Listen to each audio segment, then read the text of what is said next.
Okay, on to the coordinated set of transition activities section. Some things I want to emphasize from the guidance documents, or some extra things I want to point out to help you make sure that yours are compliant.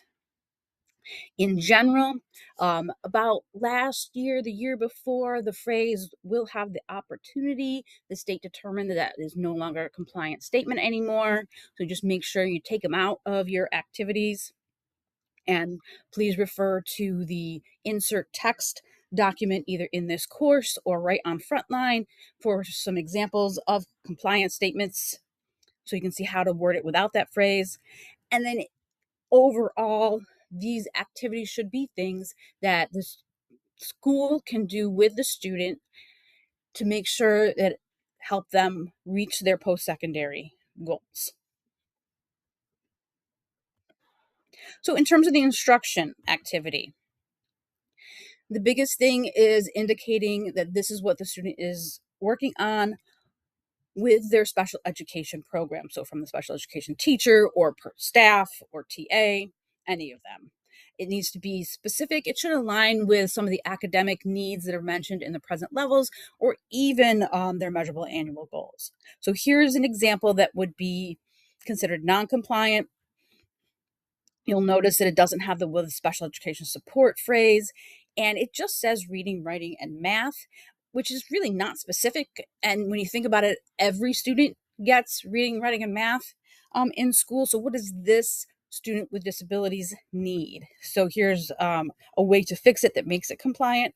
So I have the with special education support phrase in the beginning, and then I talk about its reading comprehension, writing organization, and math problem solving skills. Something as little as that really kind of just narrows it in enough to become compliant.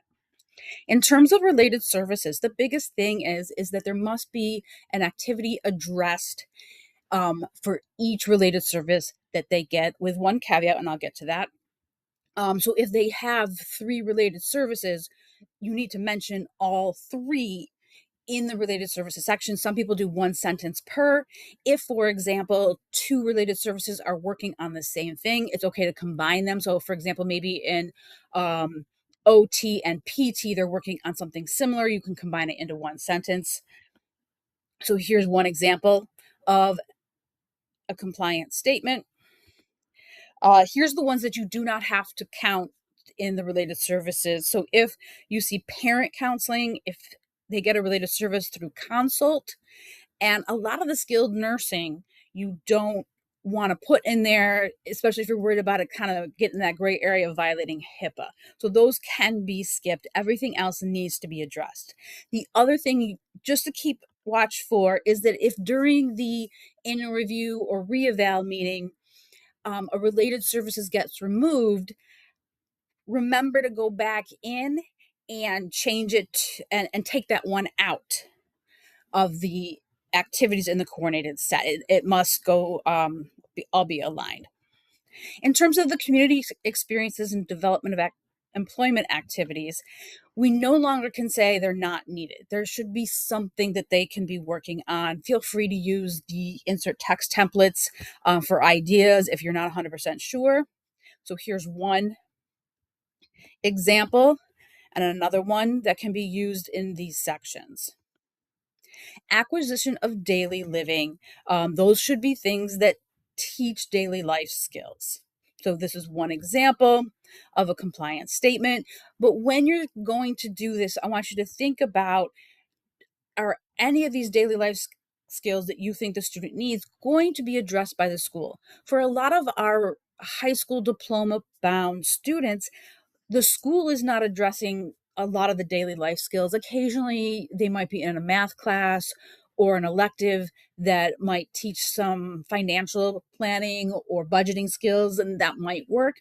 But most of the time, the daily living skills is more appropriate for our NISA kids because they actually are having independent living classes where they're going to a room and there's, washer, dryer, stove there for them to work on stuff like that. So if it's something that the school doesn't need to work on with a student, it's okay to put in the considered but not needed statement.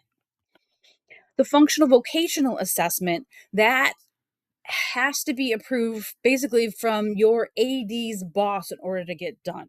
So when you're getting this done before the meeting, pretty much, unless you know in advance that this is something that they're going for, you should be putting in the considered but not needed statement. That can change when you get to the meeting. And this is one of those rare cases where a functional vocational assessment is actually appropriate. And then between you and your AD, you will get that section changed to adjust. Some other general things, make sure from the date the date there should be the same date that the start date is. Feel free to ask your chair, or if you look at the start date up at the top of Frontline, it should match. In terms of the district agency responsibility, we're seeing less and less of this, but especially when you get people in from other districts or even charter schools, this part can be wrong.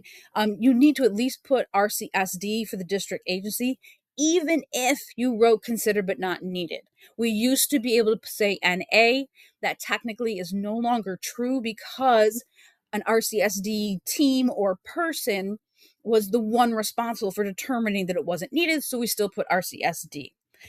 And then if there's any outside agencies there, be very, very careful that, first off, make sure that this is actually an activity that the school can monitor and assess that the agency is actually doing it, and the agency then has to be invited to the meeting. So if it is something you truly feel, make sure that your AD or TCOS knows that this is happening, because they need to be invited to the meeting. And if you're not sure, I would leave it off and check with either one of the transition specialists or your AD before adding it on.